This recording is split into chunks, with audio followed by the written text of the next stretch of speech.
So signing authority, and this actually really, I'm glad you asked the question about signing authority because signing authority does add an extra layer of responsibility because there are usually very standard deadlines when things need to go in, when they don't need to go in, and if you miss it, then the time is gone. The challenge that we run into is that a lot of these things are subjective to boundaries. So for example, if you say, I'm only going to work until 5 p.m. every day, right? Or let's say deadline related, you're going to say I'll work till 6 so that I get all of this, so that I can meet the deadlines and do those things. And then you have an investigator who says, okay, I have a grant due tomorrow and you're about to leave for vacation. Okay. And they're like, I'll send you everything today. And you're literally like, I'm leaving in 4 hours. Like I have all these things I need to finish. I can't do this.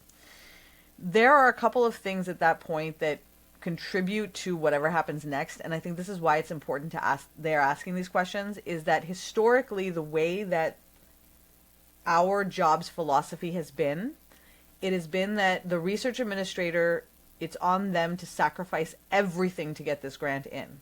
Okay. So this has happened over the years. And back in the day, this wasn't as big of a deal because these were all paper applications. So if you were a signing official, you had to get things in paper because then whoever it is had to literally take it over to FedEx and put it in the thing. And it's those are good old days that many of us remember because the physicality of it all created the boundaries that needed to exist so that we were not. Then over the years, things started to get more intense. And then something really big happened that kind of, what I think is, when I look back, it's the moment that kind of shook everything. And that was the 2008 crisis. And they released this grant mechanism or this type of grant called ARA. And the ARA grants, they were just throwing money away. Like they're just like, here you go, here you go. So PIs are like applying. All semblance of order went out the window. People were applying all night, all day. Grants were coming. Like it was a really big, intense time. And I don't think we ever really went back down to the way we were before.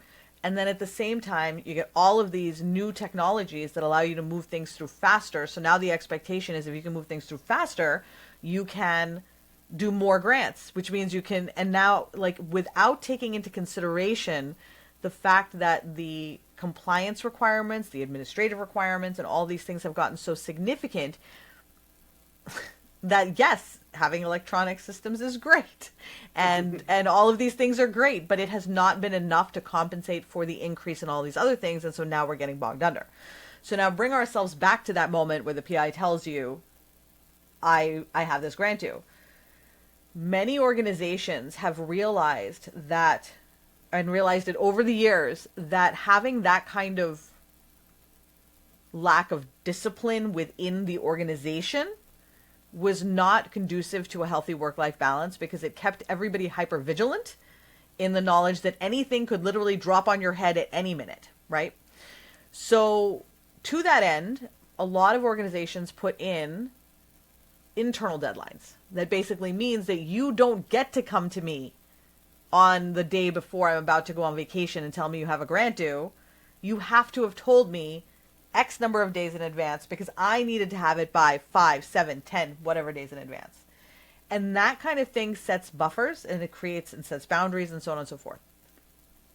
There are organizations that are trying to put this in place. There are organizations that already have and are incredibly rigid about it and have put stop gaps in place so that PIs have to go through their chief and other people that they don't want to go through because there is so much support for creating a healthy environment like this. Other organizations are so worried about upsetting the investigators that they will literally bend over backwards and break their RAs in two to be able to get grants through the door. This is bad for the RA and for the people who are managing them. It's actually also bad for the PIs. Like having managed PIs over the years, I have seen over and over again that the ones who do things in a methodical, planned way have a higher likelihood of success and they have a better life in general because they're not always stressed out. So where some of these things come from though for you is in a position of signature authority, you are the management that gets to hold the line. But before that, We held the line. Our influence stopped the Krogan, but before that, we held the line. Hey, we're gonna hold the line. Thank God. I was like, that joke is just too good to not use. So the question becomes, where do you hold the line, right? And as a new person, and this is actually really important, you're going to be inclined to people please, to prove yourself, to so on. And that's an area where what a lot of directors are trying to hire for now is they're trying to hire for people who can create these boundaries, who are strong about it, because we're trying to build a different culture. And the people that I know you're working with are also trying to build a different culture, but you cannot build a different culture. Something I was telling my wife about the other day. If we do nothing, like if we think about diversity in life, inclusion and things like that, if we do nothing and we just believe what we believe, because we all know in here we are all very, very expansive in our view of the future. But if we don't do anything, then by default, the mechanisms and systems that exist outside of us, capitalism, colonialism, patriarchy, all of those things, they will automatically force us into a direction where we become people that we don't want to be if we do not. So it requires intentionality, vigilance, desire, and a lot of those things. The same thing is true for this, which is there is a desire to change the culture, but the culture already exists in a space where we are stay awake late, you're going to get a call on Saturday, all these things are going to happen. But we're trying to change that culture. So what we need is people who support that culture, who are good at doing that, and who feel like they would be able to set those frameworks in place. And the bottom line is, and this is important, this is going to suck. There are some organizations where you can't do that.